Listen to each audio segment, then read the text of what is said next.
The earliest known use of artificial eye goes back to around 2700 BCE in southeastern Iran. The eye was covered in gold, and the markings on the eye suggest that her eyelids swelled up with pus from having frequent contact with the artificial eye.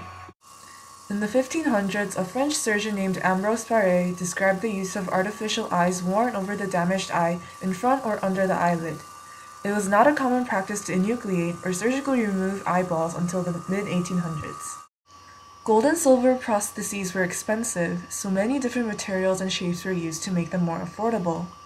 During the 1800s, enamel prostheses were popular, but it was not very durable.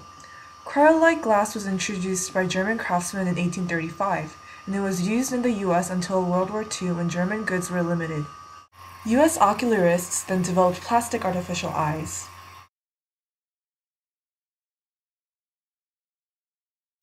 Today, there are many different types of materials used for artificial eyes. One of them is acrylic plastic, the same material used in dentures. However, the most commonly used material for implant in US is called porous polyethylene.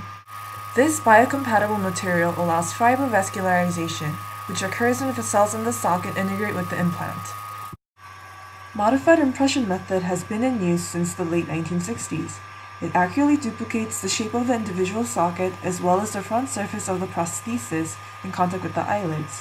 The custom-made eye ensures maximum comfort.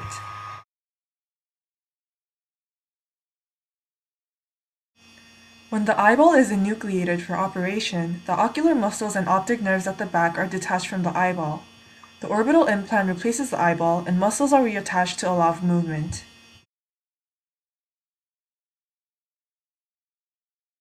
It's possible that the patient might have an infection after the artificial eye surgery, but antibiotics usually solve this problem.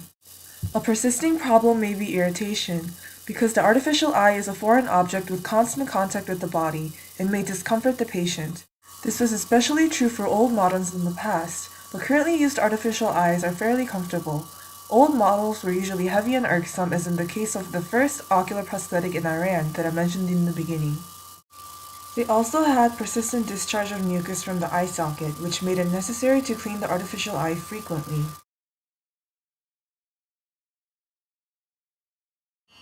There are no big challenges for people with artificial eyes to overcome.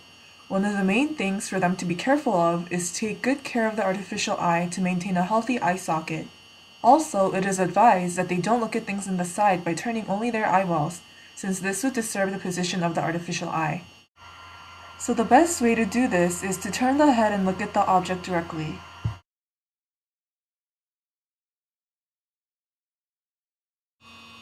The eye prosthetics that I have talked about so far do not provide vision. They prevent the eye socket from collapsing and serve aesthetic purposes. Visual prosthetics, on the other hand, have functional value in that they provide vision.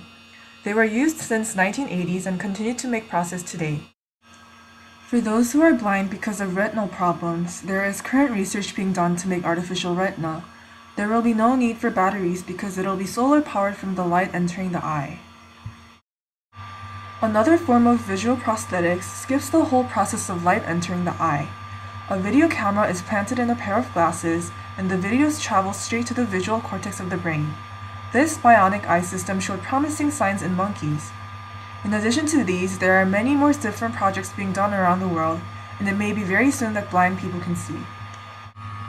Recently, there have been some controversy over people with prosthetic body parts competing in the Olympics. Although it is great that these people can partake in activities that even non-disabled people work hard to compete in, I personally think that some of the body prosthetics produced today are so highly advanced that they may give unfair advantage to the user. So this is why I think that prosthetics users should not be allowed to compete in regular athletic competitions.